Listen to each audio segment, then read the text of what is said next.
November 1943, the total number of German divisions in the field was higher than it ever had been, but all were committed. Of the 302 divisions outside the Reich, the Red Army was engaging 206, 24 were in the Balkans, 22 in Italy, 50 in France and the Low Countries.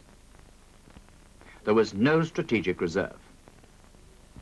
Colonel General Alfred Jodl, Chief of Operations Staff Oberkommando der Wehrmacht, was aware of the basic problem which might face the Wehrmacht in the West were the Allies to invade. He said in November 1943, along a front of 2,600 kilometers, it is impossible to reinforce the coast with a system of fortifications at all points. At the Führer's headquarters, the truth about Allied intentions and strength was obscured by two factors. The Allies themselves had engaged in an elaborate deception plan which reinforced the already strongly held German belief that the landings would be east of the Seine. Furthermore, the conflict between Himmler's security service and the Wehrmacht's intelligence service, the Abwehr, led to a staggering and, to the OKW, fatal overestimate of the Allied strength. The Abwehr had invented 30 fictitious Allied divisions in order to stimulate action by Hitler on the Western Front. Since it proved impossible to remove these divisions once they'd been invented, Hitler remained obsessed by the possibility of a second landing for months after D-Day. To Field Marshal von Rundstedt fell the task of organizing the German defenses against a possible Allied invasion. He believed that to prevent invasion was impossible, but that a strong armored counterattack force might drive the invaders back once they'd landed.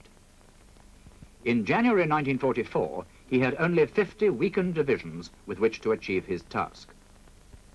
Of these, 26 were committed by the Führer to the manning of the Atlantic Wall.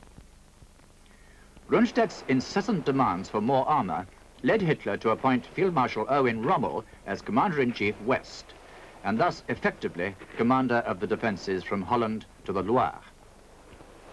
Rommel's philosophy was the opposite of Rundstedt's, and so the beach defenses were greatly strengthened.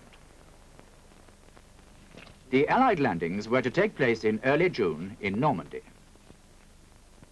The strategy involved the establishment of a firm lodgement area, the initial slugging match on the eastern flank around Caen, followed by the breakout in a wide encircling motion by the American army.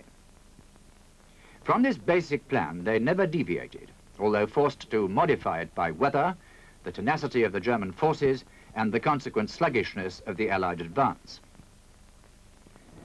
On the 6th of June 1944, the Allies landed.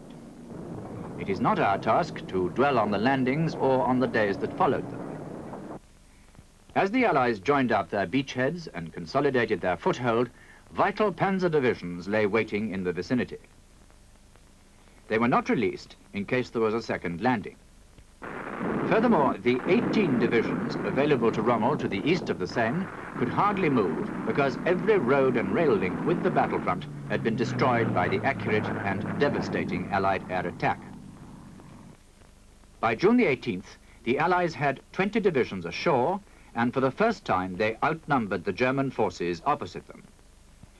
So the panzer divisions had to be committed to hold the Allies and not counterattack them.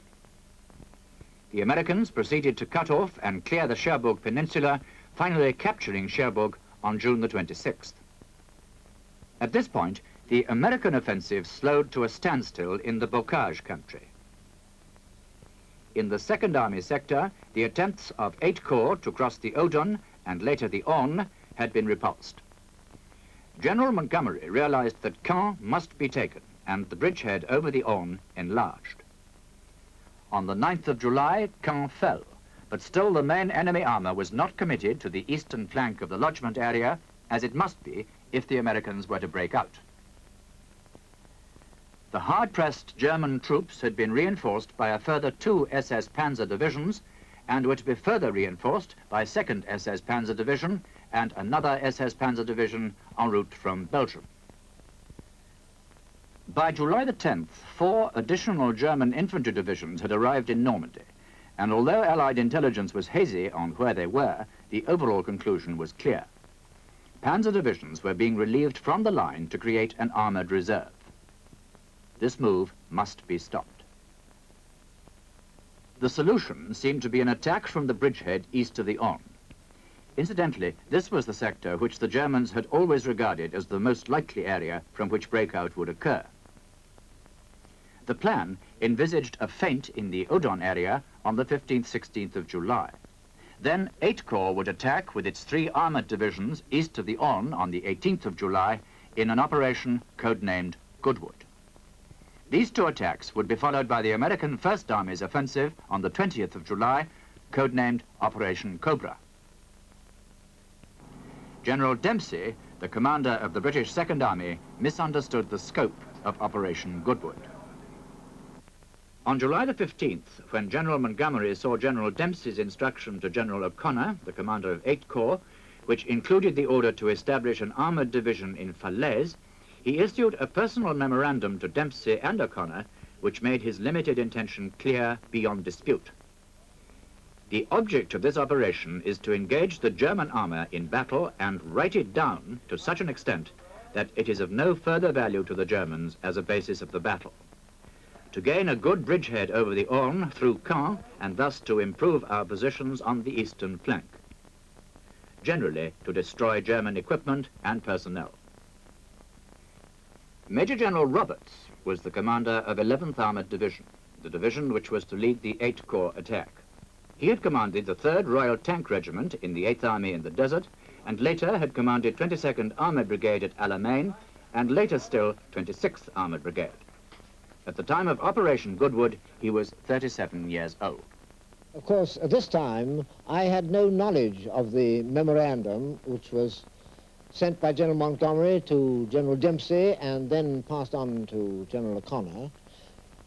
But I was quite clear that our first objective was to establish ourselves on the high ground south and southeast of Caen.